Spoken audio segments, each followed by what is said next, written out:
e meninas. Tem muita gente que está vindo do meu Instagram, que eu tô vendo aqui, só para avisar que estamos fazendo esta live no Instagram da Olist. Sou convidada e é muito bacana conversar com o público da Olist também. Durante a pandemia foi que a gente se conheceu, né, Saulo? Estava buscando algumas plataformas para colaborar com o SOS Me Poupe, que foi algo que a nossa primeira incursão no mundo digital, tecnológico, que não era algo que estava. Hoje mesmo a gente estava revendo junto com a equipe, né, aqui com os líderes do Me Poupe, o que a gente tinha planejado para o ano inteiro, qual era o planejamento de janeiro a dezembro. E a gente viu que muitas coisas acabaram mudando de prazo, né? O cronograma mudou um pouco e que a gente está fazendo tudo que se disse, né? Enfim, que a gente precisava fazer, só que a gente não ficou só no que ia fazer, a gente teve que encaixar elementos dentro de um cronograma, então o tempo ficou mais apertado e a equipe teve que crescer, o que é excelente. Para quem não me conhece, sou fundadora da Me Poupe, que é uma plataforma de entretenimento financeiro. Isso significa que a gente empacota a educação financeira de um jeito mais agradável e que as pessoas gostam de acompanhar. Para mostrar para o brasileiro, para todo mundo, que poupar é possível, que investir é possível, que você não precisa ser rico para investir e que você não precisa nascer em berço de ouro para enriquecer, que existe sim uma maneira de fazer isso, que dá para você sair da lama ou da merda, mesmo durante a pandemia, e que existem plataformas para colaborar com isso. O SOS, que eu criei uma delas, o Lixo também está aí para isso. Então, estou aqui para poder contribuir, já trabalho com educação financeira há 7 anos, sempre foi algo que eu fiz como hobby, investir, poupar, entender a cabeça das pessoas, sempre foi algo que me intrigou e sempre me deixou muito curiosa para estudar cada vez mais, não só o planejamento financeiro como algo técnico, mas principalmente a mentalidade, né? O comportamento do ser humano, não só do investidor, mas sempre me motivou muito entender por que as pessoas se relacionam com o dinheiro da maneira com que elas se relacionam, para que eu pudesse, através do meu conteúdo, mudar essas chavinhas e ajudar as pessoas a conseguir alcançar novos degraus na vida financeira. E espero poder ajudar a galera nesta live aqui hoje. Olha, com certeza, assim, eu sei que quando eu cheguei no Brasil recentemente, há 5 meses agora, que eu voltei para o Brasil e tinha passado uma jornada fora, né, um tempo fora, e quando eu voltei, a primeira coisa que me falaram foi, a gente estava conversando sobre educação financeira, e eu lembro de um almoço com o pessoal do trabalho, a primeira coisa que me falaram foi, você tem que conhecer a Natália, você tem que ver o canal dela, você tem que ver as coisas. Eu falei, não, beleza, vamos lá estudar, vamos lá ver. E realmente é um conteúdo fantástico, ajuda muita gente na nossa empresa, muita gente né, que são os seus seguidores, então tenho certeza que vai contribuir muito. Eu queria te perguntar, até assim, você comentou meio que por cima, assim, que começou como um hobby. Como que você meio que transformou esse hobby em um negócio? Como que surgiu isso? Pois é, e vou contar, e é por ter transformado o meu hobby em um negócio, e que é possível você extrair leite de pedra e fazer disso um negócio lucrativo e contratar pessoas, que eu acredito que todo mundo é capaz de fazer a mesma coisa. Eu descobri que eu poderia fazer o que eu amo e ainda ganhar dinheiro com isso e ainda fazer bem para as pessoas. E eu acredito que todo mundo é capaz de fazer a mesma coisa desde que tenha as ferramentas e treinamento para isso. Não dá para você querer, mas eu nunca vi uma maneira de ganhar dinheiro pintando. Os pintores que eu conheço nas feirinhas hippies não estão ricos. Não é disso que estamos falando. É você ter acesso a repertório. É você entender que existem outros caminhos para você poder levar o seu ofício adiante. Mas a gente pode falar mais sobre isso depois. Eu sempre gostei de investir, poupar, porque eu sempre tive planos e metas muito claros. Minha família não é rica, mas também não é pobre, família de classe média, meu pai é engenheiro, minha mãe dona de casa, formada em psicologia, mas não exerceu a profissão desde que eu nasci. Somos em 3 irmãs lá em casa. E sim, eu sou anormal, não aprendi a cuidar do dinheiro em casa. Foi algo que eu percebi que ninguém ia fazer por mim. Então foi o oposto. Como eu percebi que ninguém ia fazer aquilo por mim, eu resolvi fazer por mim mesma. Então eu comecei a guardar dinheiro muito cedo mesmo, na infância, quando comecei a trabalhar cedo também, porque eu queria ter dinheiro para comprar meu carro. Então, descobri que dava para fazer comercial de TV, que dava para fazer figuração. Tinha umas amiguinhas minhas, tipo pai de amiga, que trabalhava em comercial de TV. Falei, nossa, sério que dá para ganhar R$ 50 em um único dia? Com 13 anos, eu lembro que eu fiz meu primeiro comercial. Eu falei, caramba, é isso que vai me levar até o meu carro. E aí comecei a entender o que que era uma agência de publicidade, batia nas portas, enfim, aquela loucura toda para conseguir ter dinheiro para comprar o meu carro quando eu fizesse 18 anos. Com 18 foi que eu descobri que eu poderia ter juntado muito mais dinheiro se eu tivesse investido, porque eu guardava o dinheiro no cofrinho, assim como muitos adultos fazem até hoje. E quero Aham. deixar aqui claro que cofrinho não é lugar de deixar dinheiro. Cofrinho é para criança até 6 anos, e olhe lá, porque o dinheiro dos seus filhos também deveria estar investido. É um horror o tempo que você tem, né, para investir todos os meses, aquele dinheiro se multiplica sozinho, né? O tempo é o nosso maior aliado quando a gente fala sobre investimento.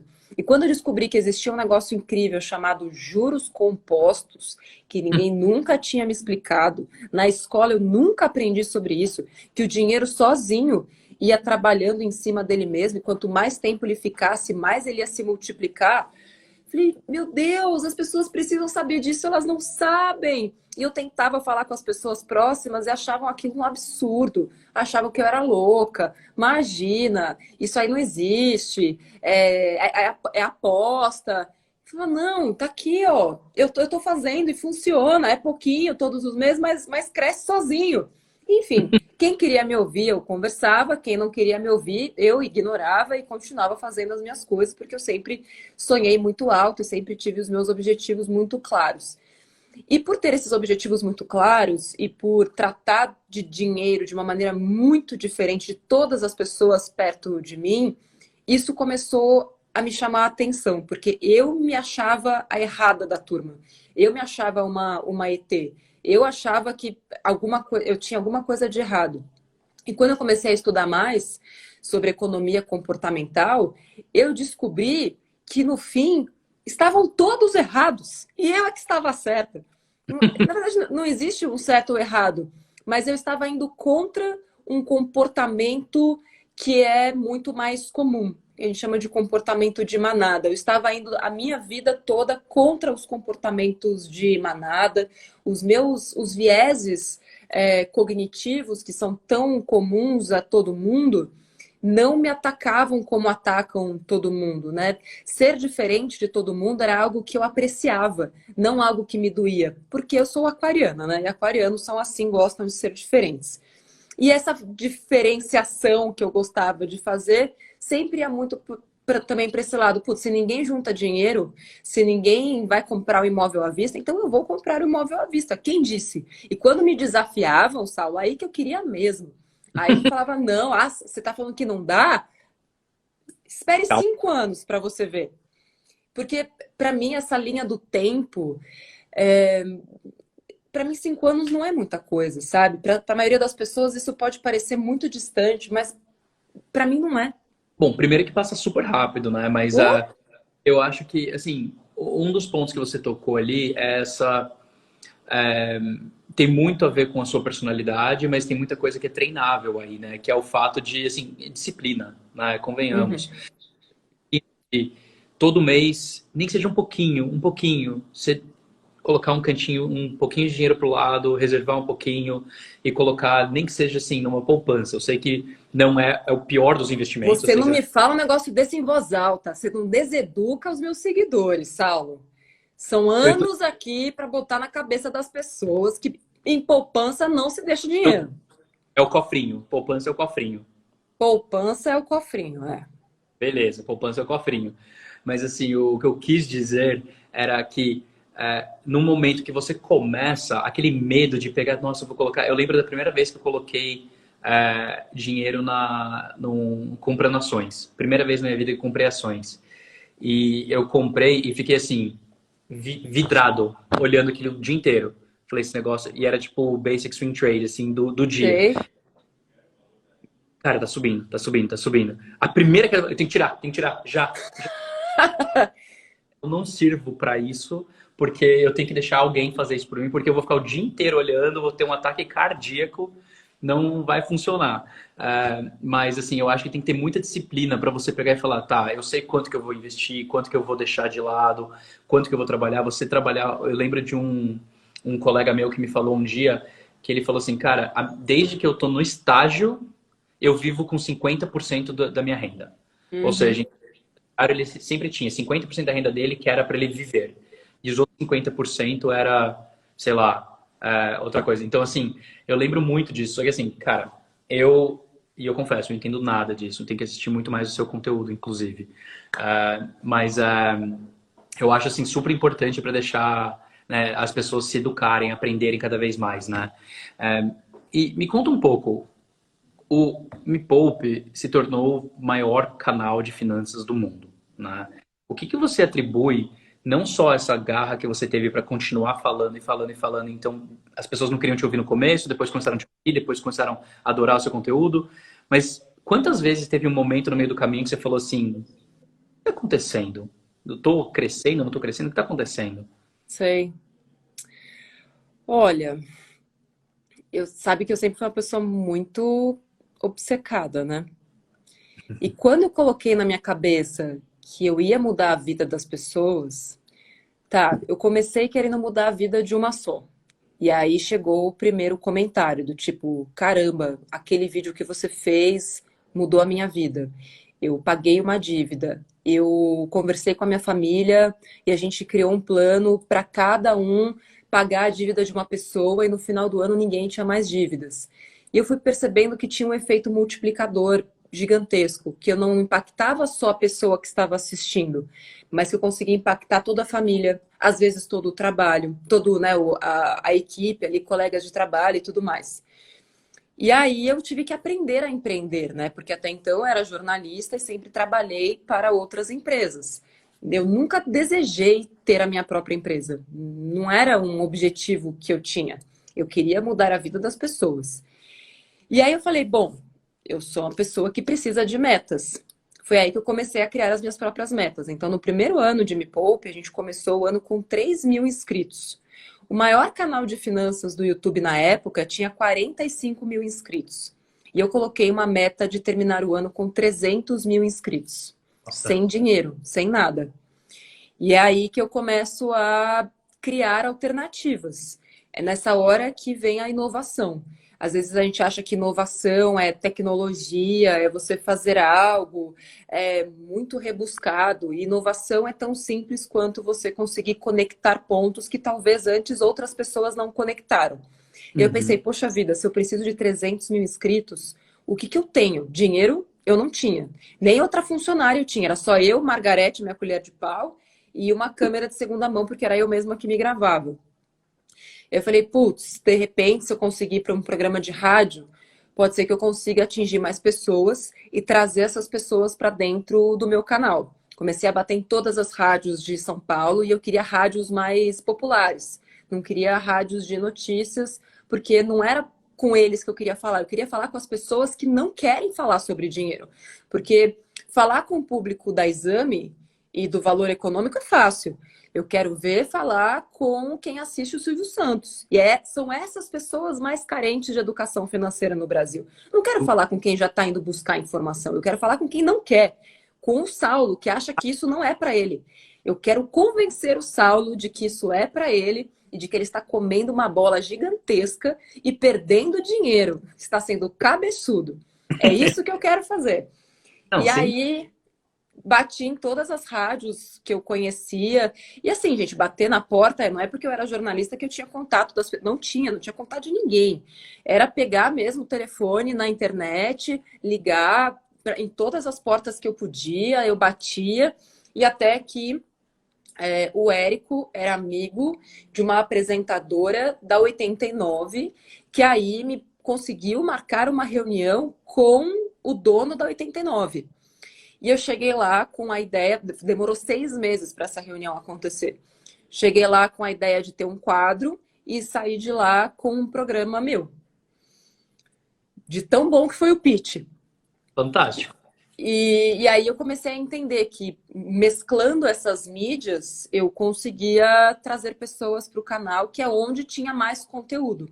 E o programa existe até hoje. A gente está entrando no 4º ano de Me Poupe 89, toda segunda-feira, 9 horas da manhã, e é super engraçado, tem música, e a gente, enfim, é muito bacana, ensina muita gente que me para na rua e fala, ah, eu te conheci através do Me Poupe 89 e tal, que legal.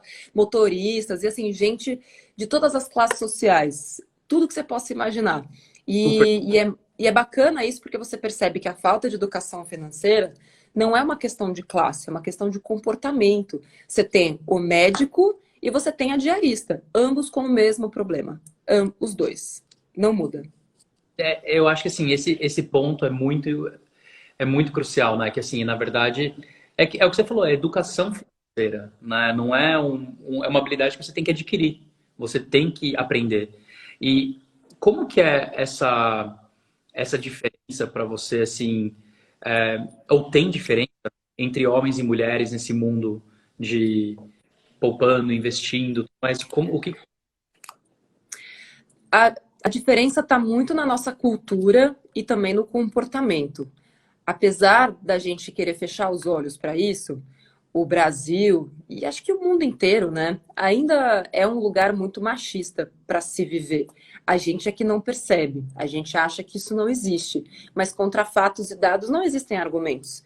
Se você pegar a média salarial em qualquer categoria, ou na maioria das categorias, você vai ver que no mesmo cargo os homens ganham proporcionalmente, na média, mais do que mulheres. E casos não faltam, vão falar que é mimimi, mas é esse bando de ignorante que não sabe o que está falando, não sabe avaliar dado, né? E é por isso que depois fica sofrendo na pobreza e tudo mais, e a mulher abandona. Enfim, uma coisa triste de se ver. Mas que eu não tenho pena. E aí que acontece? Muitas vezes as mulheres também delegam por achar que não são capazes, porque ouviram a vida inteira que não eram capazes, que isso é coisa de homem, que mulher é ruim com número, que mulher não é boa de matemática, enfim, e aquilo você vai ouvindo a sua vida inteira e acaba virando uma verdade. E aí, quando você ouve ainda esses reforços, do tipo, as mulheres ganham menos do que os homens, se você não faz um trabalho mental muito forte para dizer que não é porque a maioria é assim que você também precisa ser, é impressionante o que acontece. Tem um estudo que foi feito, só para você ter uma noção, tá? Tem um estudo que foi feito no Japão. Eles colocaram numa sala de aula meninas e meninos para fazer uma prova de matemática. No cabeçalho, eles fizeram 2 grupos distintos. No cabeçalho, dentro de um grupo, eles pediram para as meninas e para os meninos colocarem o nome e o gênero, tá? No outro grupo, pediram para colocar o nome e a nacionalidade. Pois veja você, Saulo, que no grupo que colocou o nome e o gênero, as mulheres foram aproximadamente 30% pior do que no grupo que elas tinham que colocar nacionalidade. Só o fato de, antes da prova de matemática, eu lá no meu inconsciente, eu lembrar que eu sou mulher, aquilo afetou a performance das meninas. Isso é dado, isso é ciência. Então, quando a gente começa a estudar cada vez mais isso e entende que essas mensagens ficam impregnadas e a gente precisa lutar contra elas e criar mecanismos, dá para a gente falar sobre finanças de uma forma diferente. Eu não gosto da palavra, porque ela está meio batida, mas para empoderar as mulheres e mostrar que sim, elas podem, elas são capazes. Porque todo mundo é capaz. O dinheiro, os investimentos, eles estão aí para todo mundo. Então é isso que eu tento mostrar cada vez mais aqui. O fato de eu ser mulher, à frente do maior canal de finanças do mundo, de ter sofrido preconceito, acaba reforçando, acaba criando uma identificação muito forte.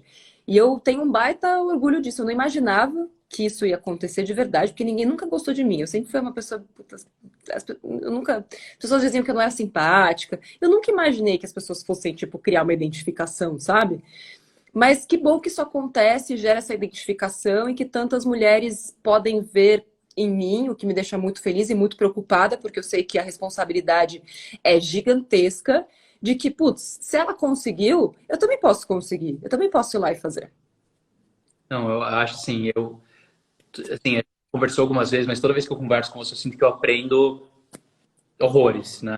Então é super importante, né, esses debates, esses papos e tudo mais, porque eu acho que principalmente nós, como homens, né, a gente nem passa pela nossa cabeça o tamanho do problema, Sim. sabe?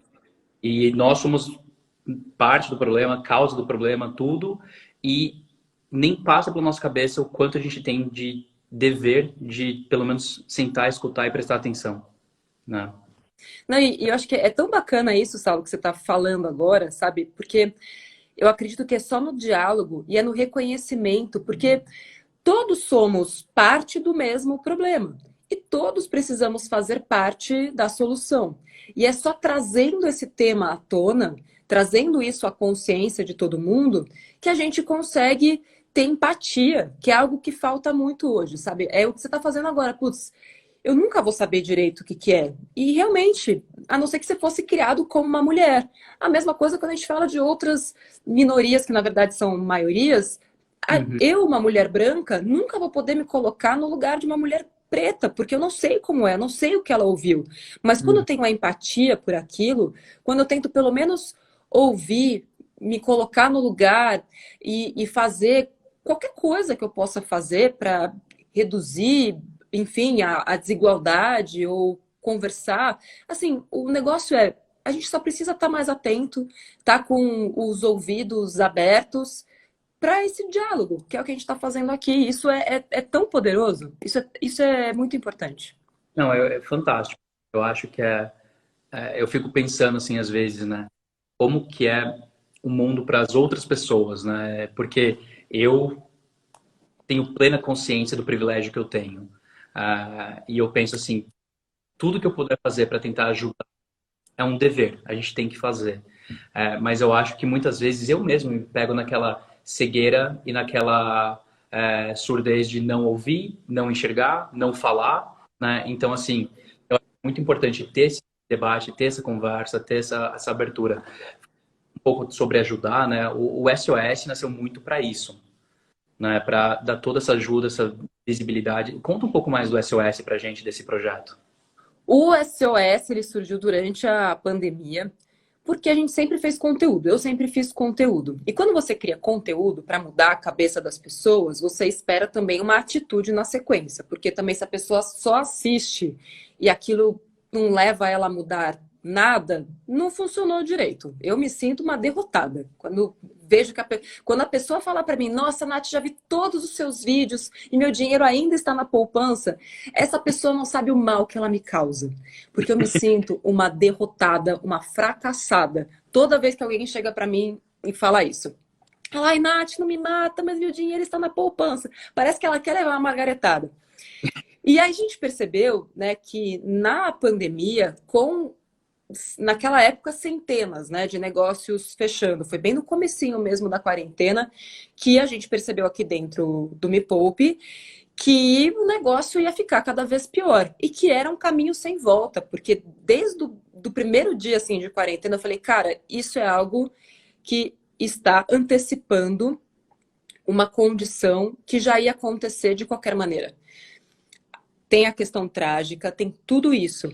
Mas quando a gente fala sobre negócios, sobre digitalização principalmente, já era um caminho que estava prestes a acontecer, só que ele ia ser feito de maneira mais gradual. E a pandemia antecipou tudo isso. E aí eu vi centenas, milhares de empreendedores, pequenos principalmente, que nunca tinham pensado em digitalizar o próprio negócio. Então, da psicóloga, que também é uma empreendedora, que tem o próprio consultório, o personal trainer, o vendedor de cachorro-quente, a vendedora de semijoias, todas essas pessoas, vendedor de maquiagem porta a porta, que de repente se viram presos num mundo analógico, sendo que o universo pedia uma solução digital. E eu falei, não dá tempo da gente ensinar essas pessoas a se digitalizarem. A gente tem que entregar a plataforma pronta. Não é uma questão de você dar o peixe, a gente vai ter que dar a vara. A gente ensina a pescar. E agora a gente vai ter que ir um pouquinho além. A gente vai ter que dar a vara também, porque senão a gente não vai estar fazendo, não vai estar cumprindo o nosso papel. E aí a gente se reuniu, eu, todo mundo, né, de Me Poupe. Falei, vamos criar uma plataforma digital para as pessoas poderem ter uma vitrine virtual de graça. E a gente usa a força que a gente tem, milhões de pessoas que a gente impacta todos os meses e que estão precisando comprar, consumir, seja uma quentinha, seja uma máscara. E aí essas pessoas vão para o SOS. Então a gente criou esse ambiente que oferece conteúdo de graça e com a linguagem Me Poupe. Então vocês vão ver lá, tem uma boia, chama SOS, e a gente fez toda essa brincadeira com navio, naufrágio. Aí vem a boia resgatar o empreendedor, tem a capitã do navio que dá umas pauladas na galera.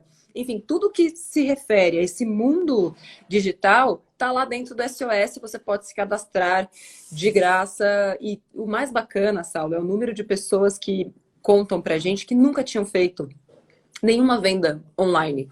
Pela primeira vez, eles criaram uma vitrine virtual e conseguiram ter acesso a outras pessoas. Você não faz a venda através da plataforma, a venda é feita, sei lá, via outros meios de pagamento, a gente não faz a venda, não fecha a venda final lá dentro. A gente só conecta os vendedores com os consumidores. Uhum. E é muito bacana ver como as pessoas conseguiram se reinventar durante a crise com a ajuda do SOS. A gente fica, nossa, encantado, a gente fica muito feliz. É algo que É deixa a gente muito orgulhoso. um pouco da missão, né, do Olish, a nossa é empoderar o comércio. A gente sempre fala que o objetivo que a gente tem é ajudar as pessoas a encontrarem novos caminhos para vender, né? Aí, mas eu ainda fico sempre emocionado toda vez que eu vejo um caso de sucesso do Olist. Mês passado a gente viu um caso de um vendedor que tá até no nosso blog, se não me engano, mas a gente viu um caso de uma pessoa que estava com a loja fechando, porque, né, pandemia, de São Paulo, loja de São Paulo tudo fechada, as ruas fechadas, nunca vendeu online, passou a vender online e começou a faturar mais online do que vendia, né, mais através da gente do que vendia na loja física. E daí ela pensou, nossa, como que eu nunca fiz isso antes?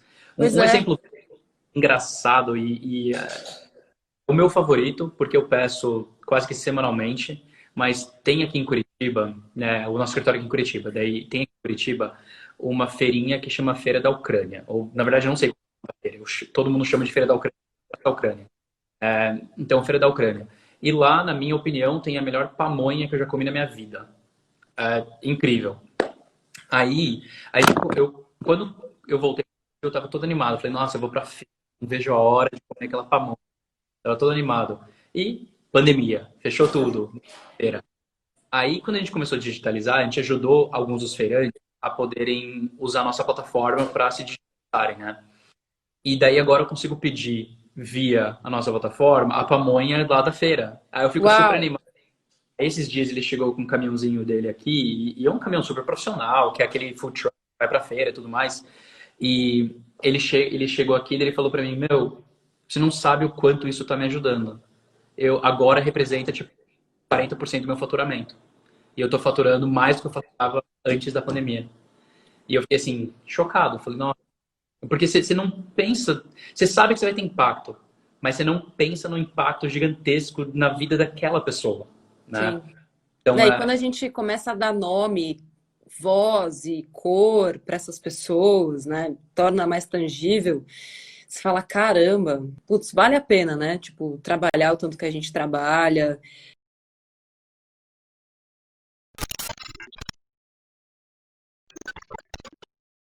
oi. Normal. Acontece em todas as minhas lives no Instagram, isso.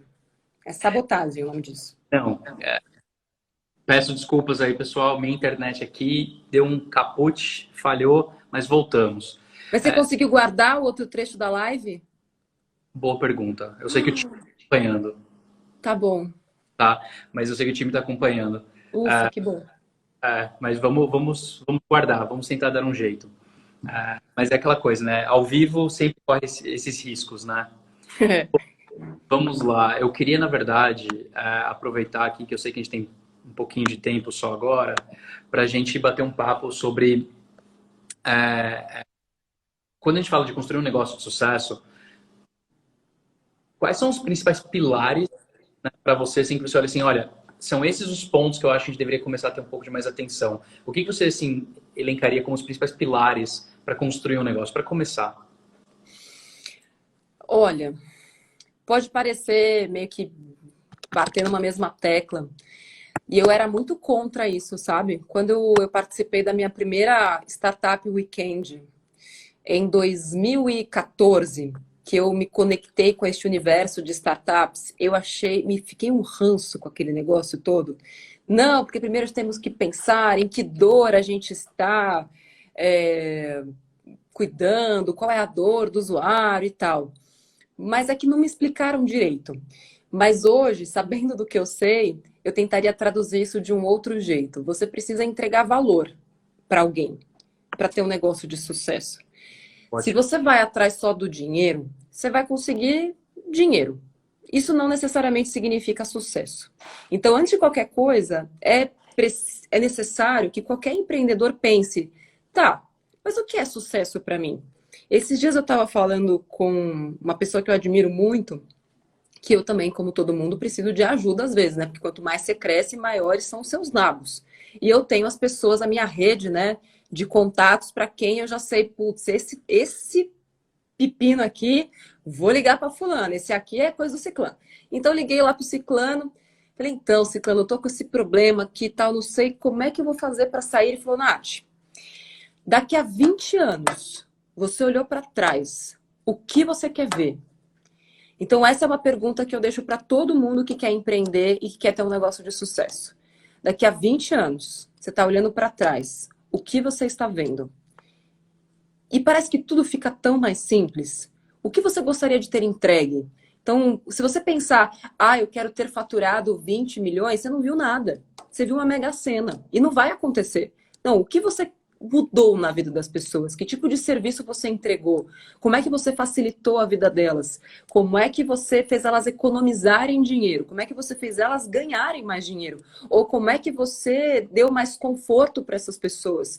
Como é que você trouxe diversão para a vida delas? Então, se a gente for pegar qualquer negócio, vamos pegar o Netflix, por exemplo. Se o Netflix daqui a 20 anos olhar para trás, o que foi que ele deixou? Será que ele vai olhar os milhões que ele faturou? Ou será que ele vai olhar, putz, lembra na época da pandemia, que as pessoas estavam perdidas e elas puderam ter acesso a entretenimento de qualidade, que a gente fez a diferença na vida delas, naquele momento que elas precisaram? Então é assim que a gente começa a criar um negócio de sucesso, olhando muito mais o valor que a gente vai entregar para as pessoas do que o dinheiro que a gente vai conseguir com aquilo. Olha, eu acho, sem dúvida, assim, eu acho que toda vez que a gente fala de empreendedorismo e fala de criar um negócio, desde a barraquinha do cachorro-quente, a pamonha que eu comentei antes, até a Netflix, eu acho que esse pilar é fundamental. É como que você agrega valor, né? Como que você entrega valor. E eu acho que é fundamental. E quando a gente fala, né, todo mundo que vai empreender, quando a pessoa vai empreender, ela já precisa saber sobre finanças? Olha, o ideal é que ela entenda pelo menos o básico do jogo do dinheiro. Porque o dinheiro tem uma lógica. E quanto mais você dominar essa lógica, melhores vão ser as decisões que você vai fazer. Porque depois que você olhou para trás e entendeu qual vai ser o valor que você vai entregar para as pessoas, aí é que vem o tático. Aí é que vem as habilidades que são treináveis. E tudo é treinável. Então, saber essa lógica do dinheiro, qual é o custo? O que é valor agregado? O que é fluxo de caixa? Como é que eu vou saber que eu estou no caminho certo? O que são KPIs? O que são stakeholders? O que é marketing digital? Quem são as pessoas que eu preciso conversar? Quem são as pessoas que eu preciso convencer? O que é um roadmap? Por onde eu começo? O que é um canvas? Então, tem um vocabulário que é próprio, né, do empreendedorismo e que é o que a gente ensina no SOS, justamente esses primeiros de sucesso. A gente. Ah, não, travou de novo. Eu tô aqui ainda, você está me Ah, ouvindo? tá, que bom. A gente nunca vai poder criar um negócio de sucesso para ninguém, mas assim, como Me Poupe, a nossa proposta de valor, onde a gente entrega valor para as pessoas, é mostrando para elas as ferramentas que elas têm à disposição. Fazendo elas entenderem que, olha, existe tudo isso aqui disponível. Você pode aprender tudo isso, e quanto mais você aprende, aprendizado é uma coisa muito louca, né? Porque quanto mais você aprende, mais burro você se sente, não é? Tipo, é Aham. como se fosse uma ilha, você vai expandindo e os seus limites, né, as suas fronteiras ali vão expandindo junto, porque um pensamento e um conhecimento puxa outro, que puxa outro, e quando você vê, você fala, nossa, eu não sei um monte de coisa, e isso é incrível. E para quem quiser empreender, precisa estar disposto a se sentir burro todos os dias, a entender que não sabe todos os dias. E é isso, quanto mais eu cresço, mais burro eu fico. Ah, sim, eu não posso dizer que não é uma empresa de sucesso, uma empresa de muito sucesso. Saulo, em 3 anos, Me Poupe começou mesmo, em 2016. Primeiro ano a gente faturou 300 mil e tínhamos 300 mil inscritos. Segundo ano a gente chegou em 1 milhão de inscritos no canal e acho que faturou algo próximo de 2 milhões. Terceiro ano a gente tinha 3 milhões no canal, com 9 milhões de faturamento. Ano passado a gente faturou 20 milhões. Só para você ter uma ideia do tamanho do sucesso do negócio e quando a gente tenta trazer para números, né, para valores. Mas é Uhum. claro que o valor está muito mais nas vidas que a gente impacta e na transformação que a gente gera. Mas quando a gente fala de negócio, as pessoas costumam se basear nestes números É aquilo que você falou, né? de faturamento. KPIs, né? Os KPIs são indicadores de performance. Só que os indicadores de performance nunca vão mostrar o real valor agregado, né? Eles vão mostrar, digamos assim, o andamento das coisas, como que tá indo as coisas. Bom, eu queria, antes da gente encerrar aqui, eu queria responder duas perguntas que chegaram no primeiro comentário.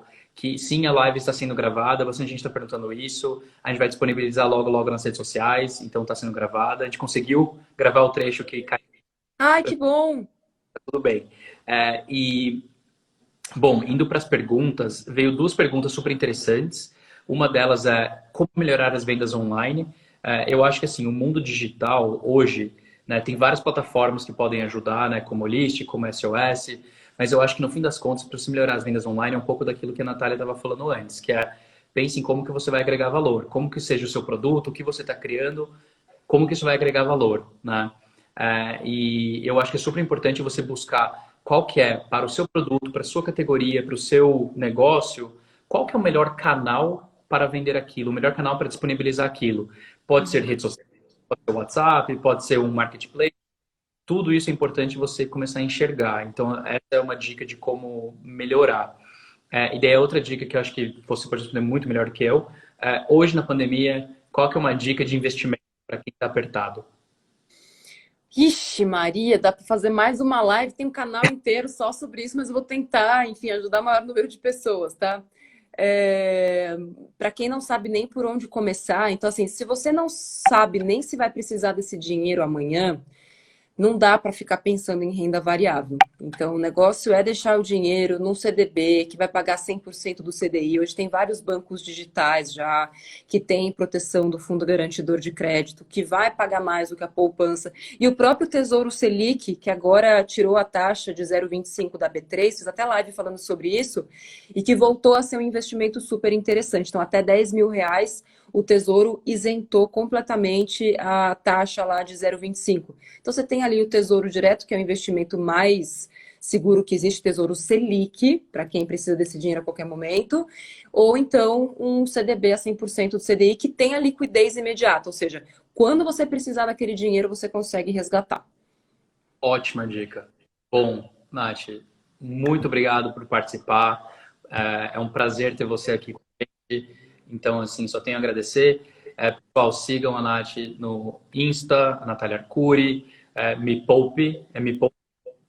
Me Poupe na web, é só jogar Me Poupe no Google. Ó, estamos na rádio toda segunda-feira, 9 horas da manhã. tem livro. Quero mandar um beijo para os meus jornadeiros, tem curso.